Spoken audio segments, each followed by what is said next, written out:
2022 के चुनावों को लेकर सभी पार्टियां अपने अपने जो वोटर हैं उनको कहीं ना कहीं अपना बनाने के लिए अलग अलग तरह के कार्यक्रम कर रहे हैं। क्योंकि अब 2022 में विधानसभा चुनाव को लेकर सभी पार्टियां अब जोर लगाने में लगी हुई हैं। आज हमारे साथ अंसार शेख साहब मौजूद हैं जो बसपा के वरिष्ठ नेता हैं और वर्तमान में वो कैबिनेटर भी हैं। बातचीत करेंगे कि 2022 को लेकर कितनी बसपा मजबूत है और जिस तरह से अभी सोशल मीडिया पर कुछ लोगों के नाम आगे आए हैं कौल और शहर को लेकर, अभी बातचीत करेंगे और जानेंगे कि बसपा कितनी मजबूत है वर्तमान की स्थिति को देखते हुए। अंसार शेख जी, आपका बहुत बहुत स्वागत है। जी जी जी। अंसार शेख जी, मैं बात करना चाहूँगा, पूछना चाहूँगा कि वर्तमान में बसपा जिस तरह से ब्राह्मणों को करने के लिए उत्तर प्रदेश में लगातार सम्मेलन कर रही है, क्या फ़ायदा होगा उससे? जो बीएसपी का कैडर वोट है और बहन जी के जो आदेश थे कि आप ब्राह्मण सम्मेलन कराए गए, उन्हीं के निर्देश पर सम्मेलन हुआ है और उसमें जो देखने को मिल रहा है जिस तरह से ब्राह्मणों पर अत्याचार हुए हैं और उनके साथ जो परेशानियां हुई हैं, टॉर्चर हुए हैं, उसको देखते हुए जो बहन जी ने जो अभी स्टेटमेंट दिया था और उसमें भी यही बात कही थी कि ब्राह्मण समाज हमारे साथ पूरी तरह से जाएगा। चलिए, ब्राह्मणों की बात होगी, फिर दलित और मुसलमानों को कैसे एकजुट करेंगे आप? दलित तो ऑलरेडी हमारे साथ है। बहन जी को कभी नहीं छोड़ा। बहन जी ने हमेशा शुक्रिया अदा किया है उन्होंने कि दलित समाज हमसे कभी दूर नहीं गया है। हम अगर आपने कहा कि दलित वोट बसपा का है, तो रावण भी पूरी ताकत लगा रहा है बसपा वोट ब्राह्मण वोट और कहीं ना कहीं दलित वोटों को अपनाने के लिए, तो नुकसान नहीं होगा आपका? हमारा कहीं नुकसान नहीं हो रहा है, ना दलित वोट जा रहा है ना ब्राह्मण वोट जाएगा, वो भी हमारी पूरी मात्रा में जाएगा। और आपको सबसे बड़ी बात बताऊं, मुस्लिम वाली बात कही थी आपने भैया, तो मुस्लिम समाज भी हमारे साथ क्यों खड़ा है? क्योंकि आज देखिए कि उत्तर प्रदेश में सबसे बड़ा चेहरा मुस्लिम समाज का, समाजवादी पार्टी का आप मोहम्मद आजम खान हैं, वो आज जेल में पड़े हुए हैं। क्यों पड़े हुए हैं? ये केवल सपा के लोगों की देन है। उससे बड़े बड़े नेताओं के भी भ्रष्टाचार में लिप्त थे, उनको जेल में नहीं डाला गया।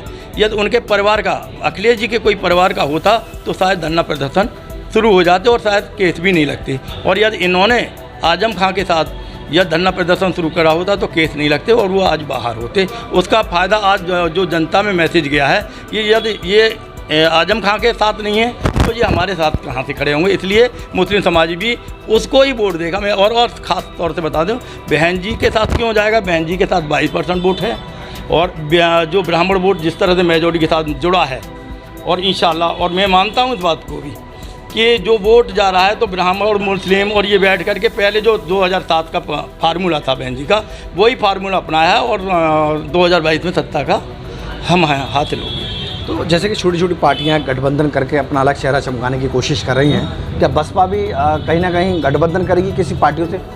ओवैसी है, नेता, बड़े नेता हैं, उनसे करेगी या फिर कहीं ना कहीं और नेताओं से पार्टी चुनाव गठबंधन करेगी?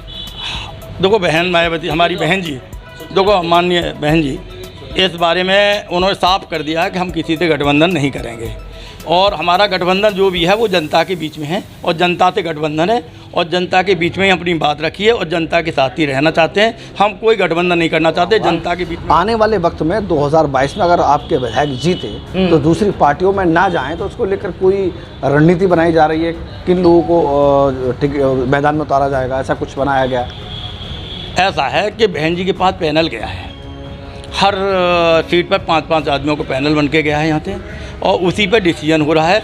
और ये जो हमारा जो काशीराम जी का प्रोग्राम है लखनऊ में, उसके बाद सभी सीटों पर घोषणा कर दी जाएगी। ये बहन जी के अब खाते में है, वही डिसाइड करेंगी सीटों का, किस पे कहाँ लड़ाना है, किस पे न कहाँ नहीं। कहा जा रहा है कि शहर और कोल को कहीं ना कहीं कुछ लोगों के नाम आगे आए, ऐसा कुछ है? नाम तो बहुत सारे हैं, मैं अभी इस बात को अपने मुँह से नहीं कहूँगा कि नाम तो बहुत सारे हैं जो लड़ने वाले हैं। वो प्रत्याशी शायद मैदान में है, आपको भी पता है और मुझे बताने की ज़रूरत भी नहीं है।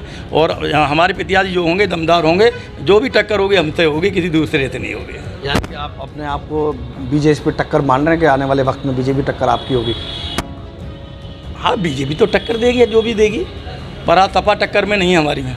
सपा को पीछे रख दिया आपने? हाँ, सपा टक्कर में नहीं है, कहीं भी टक्कर में है। सपा के पास कौन सा वोट है? हमारे पास ब्राह्मण वोट है, दलित वोट है, मुस्लिम वोट है, ठाकुर समाज भी आएगा, जो भी छोटी छोटी कौमें हैं वो भी हमारे साथ हैं।